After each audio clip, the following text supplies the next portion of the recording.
கோவை மாநகரில் என்ன காட்சிகள் நிலவுகிறது? அங்க இருக்கக்கூடிய மாணவர்களுடைய களப்போராட்டம் இன்று எப்படி எந்த சூழலில் நகர்ந்து கொண்டிருக்கிறது என்பதை பதிவு செய்வதற்காக காத்திருக்கிறார் எமது செய்தியாளர் நேசராஜ். நேசராஜ், வணக்கம். கோவையில் தற்பொழுது எந்த பகுதியில் நீங்கள் இருக்கிறீர்கள்?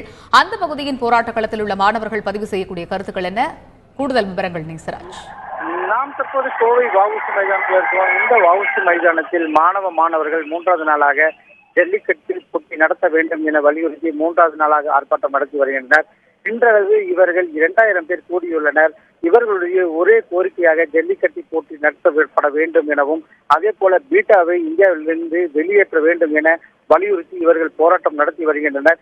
இந்த போராட்டத்தின் காரணமாக தமிழ்நாடு வேளாண்மை பல்கலைக்கழகத்தில் காலவரையற்ற விடுமுறை அளிக்கப்பட்டது. அதே போல அரசு கலைக்கல்லூரியில் இன்று ஒரு நாள் விடுமுறை விடுக்கப்பட்டது.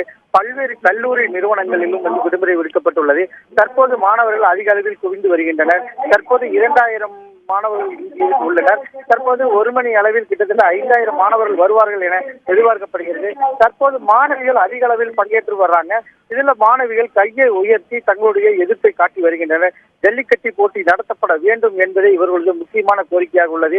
தற்பொழுது இவர்கள் கூறும் பொழுது ஜல்லிக்கட்டு போட்டி நடத்தப்படவில்லை என்றால் வரும் காலங்களில் வரும் தேர்தலில் நாங்கள் வாக்களிக்க மாட்டோம் என தெரிவித்துள்ளனர். அதே போல இந்த போட்டியை மத்திய மாநில அரசுகள் உடனடியாக நடவடிக்கை எடுக்க வேண்டும் என வலியுறுத்தியும் வருகின்றனர். தற்போது பாதுகாப்பு பணியில் கிட்டத்தட்ட 300க்கும் மேற்பட்ட போலீசார் பாதுகாப்பு பணியில் ஈடுபட்டு வருகின்றனர். அதே போல இந்த மாணவர்களுக்கு அடிப்படை தேவைகளான அடிப்படை வசதி, கழிப்பிட வசதி மற்றும் இல்லாமல் ஒரு குறையாக உள்ளது. அதே போல இரவு நேரங்களில் அந்த மாணவர்கள் இங்கு ஆர்ப்பாட்டம் செய்யும் பொழுது அவர்களுக்கு இரவு உணவு, குடி தண்ணீர் ஆகியவை ஒழுங்கு செய்யப்பட்டுள்ளது. இதனை அடுத்து மாணவர்கள் தற்போது போராடி வருகின்றனர்.